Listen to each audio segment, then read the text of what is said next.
ہے اور آپ کے بغل کے اندر پانی کا ایک پیالہ رکھا ہوا ہے, وَعِنْدَهُ قَدَحٌ فِيهِ مَاءٌ, اس پیالے کے اندر پانی رکھا ہوا ہے, بار بار آپ اس پیالے کے اندر ہاتھ ڈالتے اور جب ہاتھ بھیگ جاتا تو اس بھیگے ہوئے ہاتھ کو اپنے چہرے کے اوپر بار بار پانی سے ملتے اور فرماتے اللہم اعنی علی غبرات الموت اور سکرات الموت, اے اللہ موت کی بے ہوشی سے, اے اللہ موت کی سختی سے میری مدد فرما. کیا کسی دن کوئی حادثہ ہو جائے تو زندگی بھر اسی دن آپ غم مناتے رہیں؟ نہیں, اس کی اجازت نہیں ہے. غم زدہ ہونے کی اجازت ہے مگر غم منانے کی اجازت نہیں ہے کہ ہر سال آپ غم منائیں اسی دن جس دن کوئی حادثہ آپ کے اوپر گزرا ہے. دلیل محبت ہو جائے تو اس کے پیچھے اپنا سب کچھ لٹا دیتا ہے. ظاہر ہے کہ اللہ فرماتا ہے کہ میرے نبی کے صحابہ کو ایمان سے محبت ہو گئی تھی, لہذا ایمان کے لیے انہوں نے اپنا سب کچھ قربان کر دیا. یہ اللہ نے تعریف فرمائی ان کی. دنیا کی محبتیں تو ہوتی ہیں, لوگ اس سے محبت کرتے, اس سے محبت کرتے, اس سے محبت کرتے. یہ صحابہ کرام کی سب سے بڑی تعریف ہے, مدح ہے اور توصیف ہے جو اللہ نے فرمائی کہ حبب الیکم الایمان, ان لوگوں کو ایمان سے محبت ہو گئی تھی. یہ بڑے عجیب لوگ تھے. اب یہ جان لیں کہ رسول اللہ صلی اللہ علیہ وسلم کی پیدائش کس دن ہوئی اور آپ کی وفات کس دن ہوئی؟ دن تو ایک ہی ہے. یہ عجیب اتفاق ہے کہ پیر کے دن نبی کریم صلی اللہ علیہ وسلم کی پیدائش ہوئی اور پیر ہی کے دن آپ پر قرآن اترنا شروع ہوا. پیر کے دن ہی نبی کریم صلی اللہ علیہ وسلم نے ہجرت فرمائی اور پیر کے دن ہی آپ صلی اللہ علیہ وسلم کی وفات ہوئی. گویا کہ پیدائش کا دن پیر ہے اور انتقال کا دن بھی پیر ہے. اتنا معلوم ہوا. لیکن دن تو متعین ہے, پیر پیدائش کا دن بھی اور وفات کا دن بھی, دونوں پیر ہی کا دن ہے. لیکن تاریخ میں اختلاف ہے. امام سہیلی کی ایک کتاب ہے الروض الانف, اس کو بعض لوگ الروض الانف پڑھتے, غلط ہے وہ. الروض الانف, انف کا مطلب ہوتا ہے الجدید, یعنی الروض الانف کا مطلب ہوتا ہے نرسری. نرسری یعنی بالکل نیا باغ, نیا باغ. الانف الجدید اور الروض مانے باغ. تو نئے باغات اگر اس کو جمع مان لیا جائے تو الروض کو, تو الروض الانف, اس لیے کہ انف یہ جمع کی بھی صفت آتی ہے اور واحد کی بھی صفت آتی ہے. الکلؤ الانف بھی بولتے نئی نئی گھاس کو جی. تو یہ واحد کی بھی صفت بن جاتی ہے اور جمع کی بھی صفت بن جاتی ہے. تو گویا کہ الروض الانف نئے نئے باغ, نئے نئے گارڈنز. تو الروض الانف ان کی کتاب کا نام ہے, بہت پیارا نام ہے, نرسری, نیا باغ. اور امام سہیلی نے اپنی اس کتاب الروض الانف میں الف پیشو نون پیشو انف, انف, اس کے اندر لکھا ہے کہ آپ کی تاریخ وفات متعین ہے, وہ 12 ربیع الاول ہے. ہاں, جس دن انتقال ہوا, جس دن انتقال ہوا اس کی تاریخ متعین ہے, وہ 12 ربیع الاول ہے. لیکن آپ کی تاریخ پیدائش میں جتنی سندیں موجود ہیں اس سلسلے میں علامہ البانی رحمہ اللہ وقت کا بہت بڑا محقق, بہت بڑا محدث, اور جس حدیث کی سند کے بارے میں وہ کہہ دے کہ یہ صحیح ہے, یہ حسن ہے, تو اچھے اچھے لوگ اس سند پر اعتراض کرنے کے لیے ایک مرتبہ نہیں 100 مرتبہ سوچیں گے. اتنا بڑا محدث ہے. کون؟ علامہ البانی. انہوں نے علامہ حافظ عماد الدین ابن کثیر رحمہ اللہ کی جو مشہور کتاب ہے السیرۃ النبویہ, السیرۃ النبویہ جو حافظ عماد الدین ابن کثیر کی کتاب ہے اس کی انہوں نے تخریج اور تحقیق کی ہے. تو السیرۃ النبویہ جو حافظ عماد الدین ابن کثیر کی سیرت کے اوپر کتاب ہے جس کا نام السیرۃ النبویہ ہے, علامہ البانی نے اس کی تخریج اور تحقیق کی ہے. اس کے اندر وہ لکھتے ہیں کہ نبی کی پیدائش کے بارے میں جتنی بھی روایات آتی ہیں ہر ایک روایت کی سند عیبدار ہے, کوئی بھی روایت صحیح نہیں ہے, ہر روایت کی سند کے اندر کوئی نہ کوئی عیب موجود ہے. لیکن سب سے زیادہ صحیح سند جو ہے وہ امام مالک کی سند ہے جو 8 تاریخ بتاتی ہے کہ آپ صلی اللہ علیہ وسلم کی پیدائش 8 تاریخ کو ہوئی. یہ میں نہیں کہتا, یہ السیرۃ النبویہ کی تحقیق کرتے ہوئے علامہ البانی نے بدلائل ثابت کیا ہے کہ نبی کریم صلی اللہ علیہ وسلم کی پیدائش پیدائش کا دن تاریخ دن تو متعین ہے مگر تاریخ یہ 8 ہے اور یہ امام مالک کی سند ہے 8 والی جو صحیح ہے بقیہ اور سند 12 وغیرہ کی تمام سند عیبدار ہیں لہذا اگر صحیح سند والی روایت کو مان لیا جائے تو آپ کی تاریخ پیدائش 8 ہے تو یہ 12 جو آپ منا رہے ہیں سوال یہ ہے کہ یہ آپ تاریخ وفات پر خوشی منا رہے ہیں یا تاریخ پیدائش پر جواب دیا جائے اور قیامت تک اس کا جواب لانا ناممکنات میں سے اس لیے کہ جو ہم دلیل پیش کرتے ہیں بہت مضبوط ہوتی ہے اس کو قطع کرنے کے لیے بہت بڑا جگر چاہیے بہت بڑا دل گردہ چاہیے جی یہ غیر نتو خیر لوگوں کی بس کی بات نہیں ہے تو اب متعین ہوا کہ تاریخ پیدائش 8 ہے اور جو 12 ربیع الاول کے دن ہم مناتے ہیں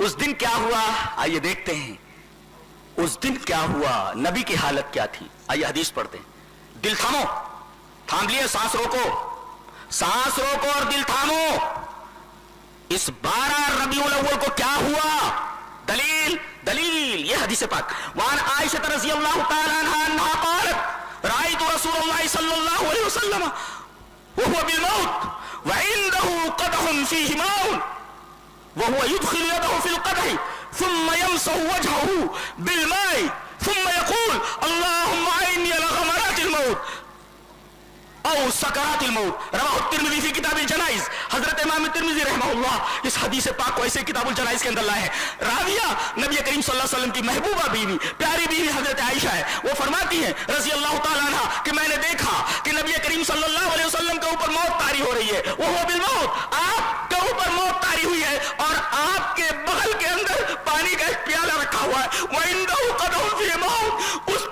پیالے کے اندر پانی رکھا ہوا ہے بار بار آپ اس پیالے کے اندر ہاتھ ڈالتے اور جب ہاتھ بھیگ جاتا تو اس بھیگے ہوئے ہاتھ کو اپنے چہرے کے اوپر بار بار پانی سے ملتے اور فرماتے اللہم اعنی علی غمرات الموت اور سکرات الموت اے اللہ موت کی بے ہوشی سے اے اللہ موت کی سختی سے میری مدد فرما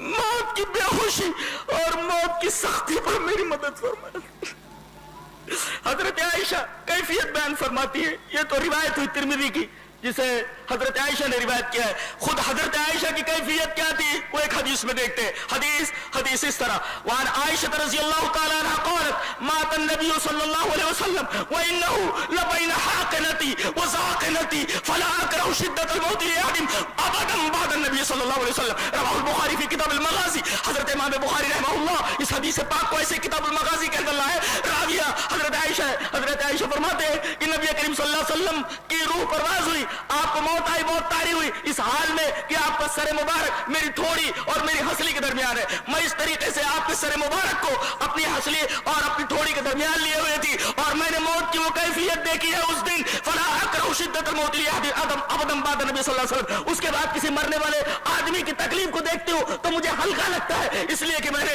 اپنے محبوب کے اوپر موت کی جو سختی دیکھی ہے اس کے بعد ہر مرنے والے آدمی کی تکلیف میرے اوپر ہلکی معلوم ہوتی ہے یہ نبی کریم صلی اللہ علیہ وسلم کی کیفیت ہے اس دن جس دن ہم خوشی مناتے ہیں جس دن ہم طرح طرح کی حرکتیں کرتے ہیں اس دن ہمارے نبی کی یہ حالت ہے یہ تو نبی کی حالت ہے اہل بیت کا نام لے کر ان کے نام پر طرح طرح کی بدعتیں کرنے والے حضرت فاطمہ رضی اللہ تعالی عنہ کا نام لے کر نہ جانے کیسی کیسی محبتوں کا دعویٰ کرنے والے اس بیٹی کا کیا حال ہے فاطمہ کا کیا حال ہے آؤ وہ حدیث دیکھ لیتے ہیں جو حضرت انس سے مروی ہے حدیث اس طرح وان انس رضی اللہ تعالی عنہ قال لما سقل النبي صلى الله عليه وسلم جعل يتغشاه فقالت فاطمة واكر بابا فقال لها ليس على أبيك كرب بعد اليوم فلما مات قالت فلما مات قالت يا أبتاه أجاب ربا داه يا أبتاه من جنت الفردوس ماوا یا ابتا الى جبریل لنا فلما دفن قالت فاطمة يا أنس أطابت أنفسكم أن تحسوا على رسول الله صلى الله عليه وسلم التراب. رواه البخاری فی کتاب المغازی. حضرت امام بخاری رحمہ اللہ اس حدیث پاک کو ایسے ہی کتاب المغازی کے اندر لائے. راوی حضرت انس ہے. حضرت انس فرماتے ہیں کہ آپ کی جگر گوشہ رسول جس کے بارے میں نبی کریم صلی اللہ علیہ وسلم نے فرمایا فاطمہ میرے جگر کا ٹکڑا ہے, فاطمہ کو تکلیف دینے والا مجھے تکلیف دینے والا ہے. حضرت فاطمہ کا کیا حال ہے؟ انس فرماتے ہیں کہ لما ثقل النبی صلی اللہ علیہ وسلم, جب نبی کریم صلی اللہ علیہ وسلم کی طبیعت بھاری ہوئی اور آپ کے اوپر موت کی کیفیت طاری ہوئی تو جال تغشا, بار بار آپ کے اوپر غشی آنے لگی. آپ کی اس کیفیت کو دیکھ کر کے, اس پریشانی کو دیکھ کر کے, موت کی سختی کو دیکھ کر کے فاطمہ بیٹی برداشت نہیں کر پائی, اس لیے کہ وہ تو آپ کے دل کا ٹکڑا ہے. آپ کا دل دھڑکے تو فاطمہ کے دل دھڑکے, وہ تو آپ کا جگر گوشہ ہے. اپنے باپ کی پریشانی کو دیکھ کر کے فرمانے لگی واہ کر بابا, ہائے میرے باپ کی تکلیف, ہائے میرے باپ کی تکلیف, واہ کر بابا, ہائے میرے باپ کی تکلیف. نبی کریم صلی اللہ علیہ وسلم نے بچی کو اتنا پریشان دیکھا, کہا کہ میری بچی مت رو, لیس علی ابیک کرب بعد اليوم, آج اس موت کے بعد تیرے باپ کے اوپر کوئی بھی کرب, کوئی بھی تکلیف آنے والی نہیں. بخاری کی روایت ہے, بخاری کی روایت ہے. میری بچی تکلیف برداشت کر لے اور اس طریقے کی بات مت کر. میری بچی, میری جگر گوشہ, لیس علی ابیک کرب بعد اليوم, آج کے بعد تیرے باپ کے اوپر کوئی کرب اور کوئی تکلیف آنے والی نہیں ہے. اور جب آپ کا انتقال ہو گیا فلما ماتا, تو حضرت فاطمہ نے فرمایا یا بتا ہائے میرے ابا, عجاب ربن دعا, اللہ نے بلایا اور آپ چلے گئے. عجاب ربن دعا, رب نے بلایا اور آپ چلے گئے. اور یا بتا اے میرے ابا من جنت الفردوس ماوا, جن کا ٹھکانہ جنت ہے. اور فرمایا یا بتا الی جبریل لنا, ہم جبرائیل کو آپ کے موت کی خبر سناتے ہیں کہ آپ اس دنیا سے جا چکے ہیں. اور اس کے بعد حضرت انس جب دفن کر کے آئے, تمام لوگ دفن کر کے آ گئے, تو حضرت فاطمہ نے انس کو بلایا, کہا کہ انس ایک بات کہوں. روتے ہوئے حضرت فاطمہ نے کہا اطابت انفسکم ان تحسوا علی رسول اللہ صلی اللہ علیہ وسلم, تو تمہارا دل کیسے گواہ کیا ہوگا کہ تو نے نبی کریم صلی اللہ علیہ وسلم کے اوپر مٹی ڈالی ہوگی. ان تحسوا علی رسول اللہ صلی اللہ علیہ وسلم, یہ تو آپ کے جگر گوشہ حضرت فاطمہ رضی اللہ تعالی عنہا کی کیفیت ہے. آج فاطمہ یتیم ہو گئی ہے 12 وفات کو, اور آج فاطمہ یتیم ہوئی, اور آج حسن اور حسین کے نانا اس دنیا سے چلے گئے. ان کو کوئی سواری کرنے والا گھوڑا نہیں رہا, آپ اس دنیا سے چلے گئے. امہات المومنین بیوہ ہو گئی. اور یہ سب کچھ دیکھتے ہوئے موت کی تکلیف کیا ہے, ہم جشن مرا رہے, ہم جو ہے شیر بن کر کے پتہ نہیں کیا کیا کر رہے ہیں, ہم روشنیاں کر رہے ہیں, ہم ناچ گانا کر رہے ہیں, عرس کر رہے ہیں, نہ جانے کیا کیا کر رہے ہیں. کبھی آپ نے دیکھا کہ نبی کریم صلی اللہ علیہ وسلم کس تکلیف سے گزرے؟ آپ نے دیکھا کہ اس دن حضرت فاطمہ رضی اللہ تعالیٰ عنہ کو کیا تکلیف ہوئی ہے, آپ کی بیوی حضرت عائشہ کو کیا تکلیف ہوئی ہے, تمام صحابیات اور اسی طریقے سے تمام امہات المومنین کس اذیت سے گزری ہے, کس تکلیف سے گزری ہے. آپ کو معلوم ہے یہ تو عالم تھا آپ کا, اور یہ تو عالم تھا آپ کی بیٹی کا, اور ماں کو روتے ہوئے دیکھ کر کے حضرت حسن اور حسین کی کیا حالت ہوئی ہوگی. محبت کرنے والے اہل بیت سے ذرا اپنے غریبان میں جا کر کے دیکھیں, سچی محبت کرنے والا اگر کوئی ہے اہل بیت سے اور صحابہ سے, صرف اہل حدیث الحمدللہ, اور وہ سچی اتباع کرنے والے ہیں نبی کریم صلی اللہ علیہ وسلم کی اور آپ کے صحابہ کی, اور اہل بیت سے سب سے زیادہ محبت کرنے والے. طرح طرح کے جو الزام لگائے جاتے ہیں, یہ الزام خود ان کے گھر کے ہیں, ہم اس کو نہیں مانتے, ہم اس کو نہیں مانتے.